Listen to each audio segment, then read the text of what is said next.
Halo semuanya, kami dari kelompok 3 kelas 11. Kali ini kami akan membawa teman-teman untuk menjelajahi corak kehidupan manusia purba melalui praktik bercocok tanam yang sederhana. Adapun anggota kelompok kami sebagai berikut. Masa bercocok tanam disebut zaman Neolitikum atau zaman batu muda. Sebagian ahli lebih suka menyebutnya zaman batu baru untuk menunjukkan lahirnya tradisi yang baru pada masa ini, yaitu bercocok tanam. Alat-alat untuk menunjang kegiatan bercocok tanam semakin halus dan indah, seperti kapak persegi dan kapak lonjong. Pada masa ini juga sudah dikenal teknologi pembuatan tembikar, perhiasan, serta peternakan. Menurut R. Sukmono, bangsa Melayu Austronesia dari ras Mongoloid yang datang ke Nusantara pada 1500 sebelum Masehi untuk bercocok tanam. Mereka bermigrasi ke Indonesia melalui dua jalur, yaitu jalur barat dan jalur timur. A. Jalur barat, dari Yunan menuju Thailand atau Siam, semenanjung Malaya, kemudian ke Sumatera, Jawa, dan Flores. B. Jalur timur, dari Yunan melalui Vietnam menuju Taiwan, Kepulauan Filipina, kemudian ke Kepulauan Maluku, Sulawesi, Halmahera, dan Papua. Pada zaman kebudayaan kapak persegi, kelompok-kelompok Melayu tua seperti suku Dayak, Toraja, Batak, dan Papua tersebar di Indonesia. Mereka membawa budaya Neolitik ditemukan melalui kapak dari batu yang halus. Masa ini juga melahirkan tradisi bercocok tanam yang mungkin dipengaruhi oleh migrasi orang Yunan atau Dongson dari Vietnam dan Thailand yang terampil dalam pertanian. Kedatangan orang Dongson ini menghasilkan percampuran budaya dengan penduduk asli, meningkatkan jumlah penduduk dan kesejahteraan melalui peningkatan pertanian dan peternakan. Ini menciptakan keragaman budaya dan meningkatkan populasi pada masa itu. Dalam corak kehidupan sosial ekonomis yang dijelaskan, terdapat beberapa perubahan dan pola kehidupan yang berkembang. 1. Masyarakat beralih dari cara hidup berburu, memelihara hewan, dan berkebun. Hal ini menandakan transisi dari gaya hidup perburuan menjadi pertanian yang lebih permanen. 2. Aktivitas bercocok tanam dengan membakar. Aktivitas bercocok tanam dilakukan dengan menebang dan membakar pohon-pohon untuk menciptakan ladang. Tanaman yang dikembangkan meliputi keladi, pisang, dan duku. Metode ini masih sangat sederhana namun memberikan hasil pertanian yang maksimal.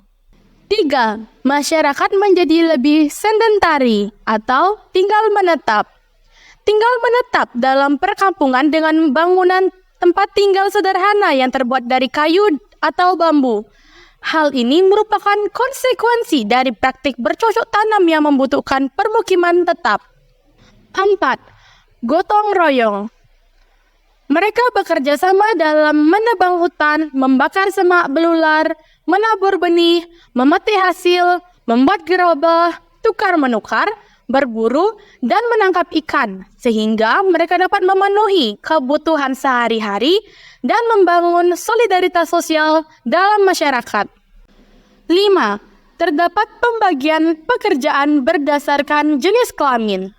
Pekerjaan berburu lebih banyak dilakukan oleh laki-laki, sedangkan menangkap ikan di tempat yang dangkal dapat dilakukan oleh wanita dan anak-anak. Selain itu, ada pembagian tugas dalam pembuatan beliung yang dimana ada yang membuat beliung kasar dan ada yang menghaluskannya. 6. Adanya pemimpin. Peningkatan jumlah penduduk menyebabkan pengaturan dan pembagian kegiatan di antara anggota masyarakat.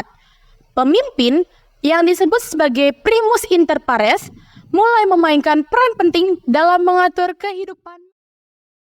Hasil-hasil budaya pada masa bercocok tanam.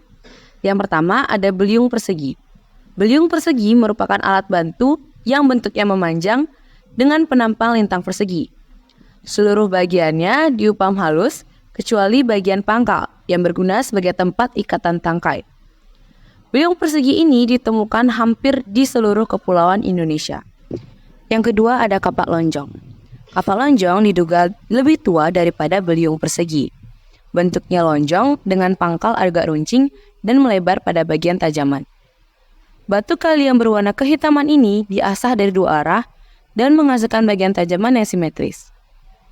Kapak lonjong dapat ditemukan di daerah timur, seperti Sulawesi, Sangiheta Laut, Flores, Maluku, Leti, Tanimbar, dan Papua.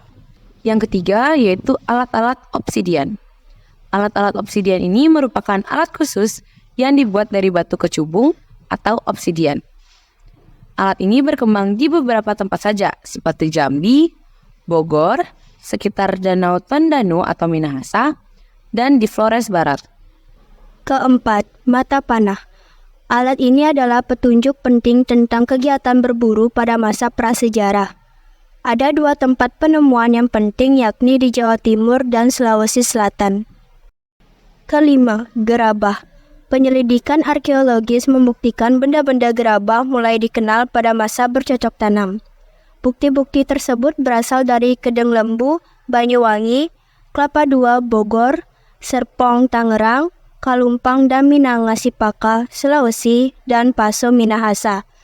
Teknik pembuatan dan pola hias gerabah pada masa bercocok tanam masih sangat sederhana. Keenam, alat pemukul dari kulit kayu. Beberapa dari alat ini dibuat dari batu yang ditemukan di Kalimantan Ampah dan Sulawesi Tengah, Kalumpang, Minangkabau, Langkoka, dan Poso. Ketujuh, perhiasan. Pada masa bercocok tanam, perhiasan-perhiasan berupa gelang dari batu dan kulit kerang telah dikenal.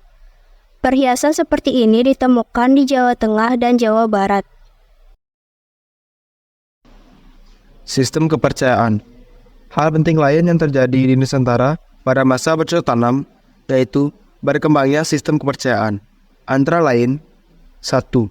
Animisme, merupakan kepercayaan akan roh yang telah meninggal.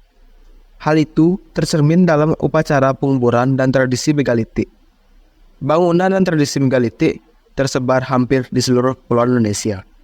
Di antaranya Nias, Sumatera Selatan, Jawa, Bali, Sumbawa, Kalimantan, Toraja, Flores, dan Sumba.